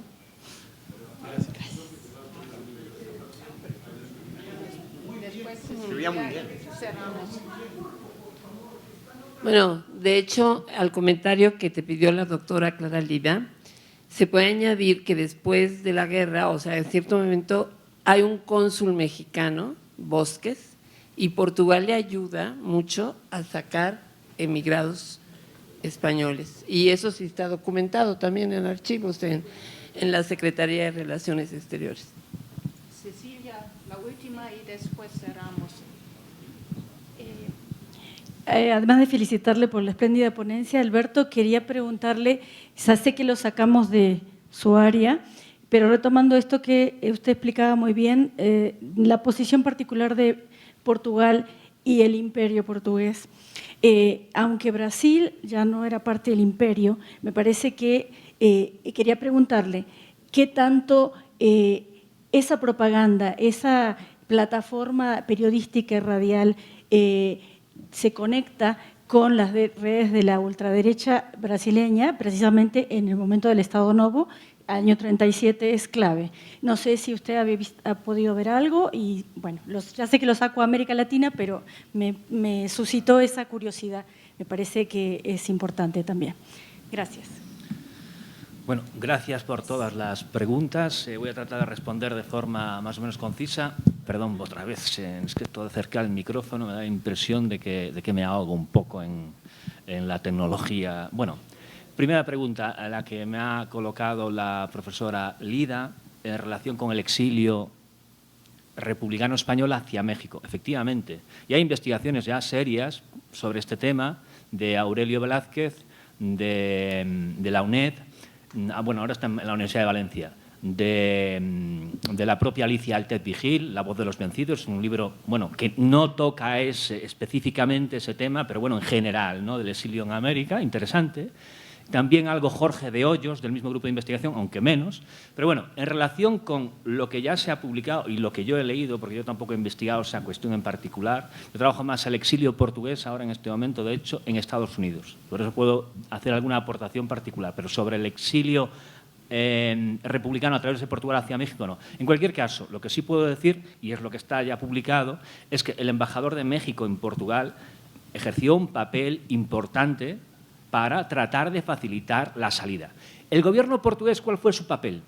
El gobierno portugués aplicó la máxima de enemigo que huye, puente de plata.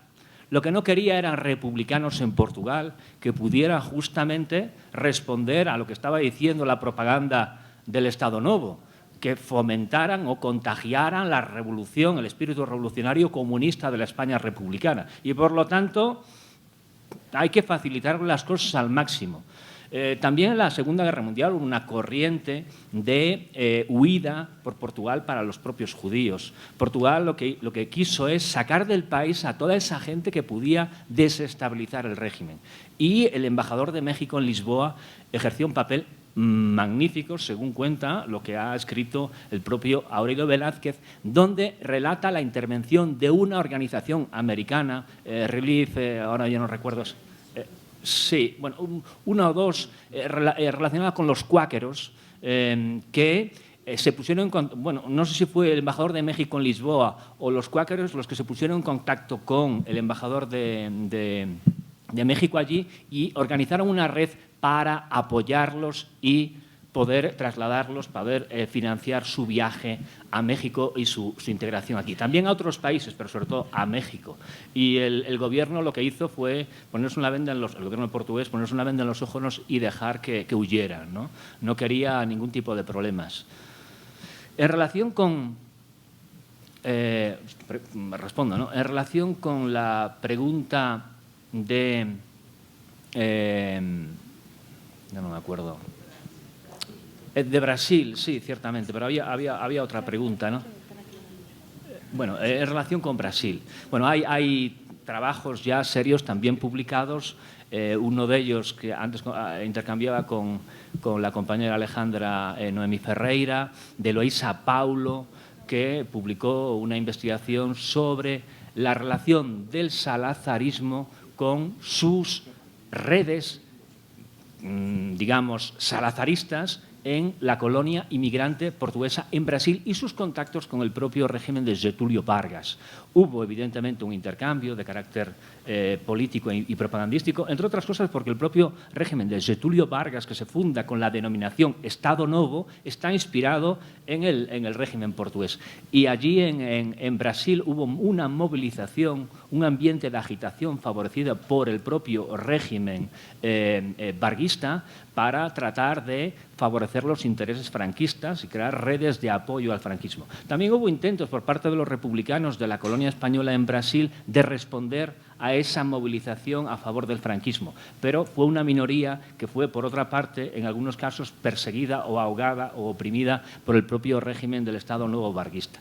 Y incluso recuerdo que hubo una delegación de la Federación de Asociaciones de Inmigrantes Portugueses en Brasil que viajó a Lisboa para agradecerle a Salazar sus gestiones diplomáticas internacionales de apoyo a Franco, porque para ellos era muy importante la política internacional que estaba desarrollando el Estado Novo portugués, no solo en beneficio de España, sino para proteger la independencia de Portugal, porque así lo transmitía la propia propaganda del régimen salazarista, ¿no?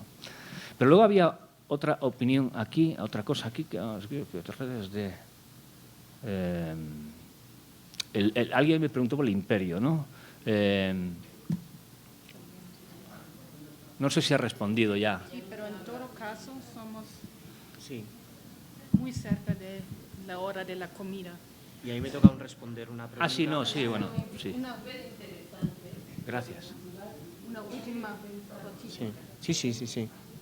Sí, no, yo me toca responder esta última pregunta que me ha hecho usted sobre la la relación entre Mussolini y en general el régimen, ¿no?, fascista y los anarquistas y el anarquismo. Y la verdad es que seguramente habrá más expertos que yo en esta sala sobre ese tema, y que tampoco haber leído la ópera Omnia tampoco me hace que recuerde exactamente todas las opiniones, pero sí que es cierto que recuerdo que en algún momento, y hablando precisamente hablando Mussolini de los porqués de la intervención en la escalada militar, es decir, no la participación en la conspiración y en el golpe de Estado, sino en la escalada militar del otoño del 36-37, habla precisamente de la aberración que para él suponen, en términos políticos, ideológicos, Ángel está levantando la mano, en términos ideológicos, políticos, etcétera, dos fenómenos históricos propios de la guerra civil en la retaguardia revolucionaria. El Comité Central de Milicias Antifascistas, que para él combina las dos cosas más aberrantes que en la política interior existen en España, anarquismo y nacionalismo catalán, en cierta medida, y una cosa muy interesante, él en algún momento escribe que le llegan noticias de las aberraciones de las colectividades anarquistas en Cataluña y el Bajo Aragón y el Levante español, que combinan para él dos elementos que son completamente imposibles de tragar, ¿no? Por un lado, el concepto mismo de colectivización económica. No hay que olvidar que el fascismo en Italia también tiene una fuerte componente de clase, por supuesto, y después la idea de la sacrofobia, la idea de la expulsión, la eliminación, la quema de incendios, etcétera, etcétera, o el asesinato de sacerdotes y clérigos, que estaba muy presente precisamente en las formas de instauración de las colectividades anarquistas, ¿no? Por tanto, sin recordar en el punto preciso la opinión de Mussolini al respecto, sí que se puede señalar, ¿no?, que al menos esos dos elementos contingentes de toma del poder anarquista sí que los rechaza abiertamente. Ahora bien, habría que preguntarse si los rechaza por anarquistas o por toma del poder. Habría que hacerse esa pregunta. Por cierto, si solo se me permite, esa relación con la persecución religiosa, que tengo un elemento que complementar, que puede ser de interés. La Iglesia portuguesa hizo campaña, al igual que hizo el régimen, hizo campaña a favor del franquismo, legitimó al franquismo. La Iglesia portuguesa, de hecho, utilizó su aparato mediático, que era un aparato mediático serio, tenía ya entonces, en los años 30, varias decenas de periódicos en todo Portugal, aparte de 2 buques insignia, es decir, medios de comunicación impresos de carácter nacional, Novidades y A Voz, que se dedicaron a hacer campañas contra lo que ellos llamaban contrarrevolución satánica, la revolución satánica de España. Y hay una anécdota, y es que ellos, la Iglesia Católica, llegó a publicar tres encíclicas, tres encíclicas en apoyo del general Franco, bueno, en apoyo del ejército salvador de España. Y llegaron a convocar a los católicos a una peregrinación a Fátima en el mes de mayo del año 37, a la que, según la documentación oficial portuguesa, acudieron cerca de 500.000 de personas, entre españoles franquistas y portugueses. O sea, la Iglesia portuguesa también jugó un papel, digamos, interesante, ¿no?, digno de análisis. Vamos, Ángel Viñas, pero cortitito.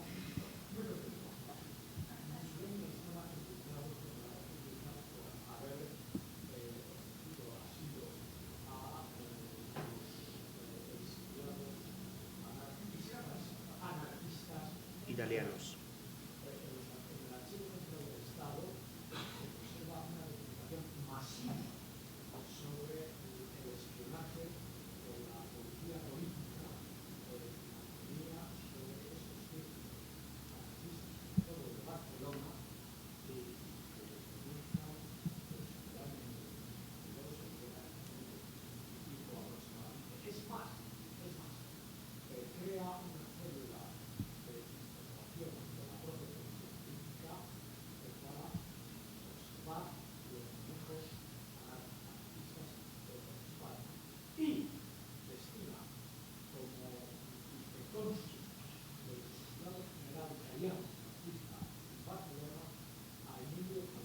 Sí, soy yo. Teniente coronel.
podemos seguir el debate durante la comida.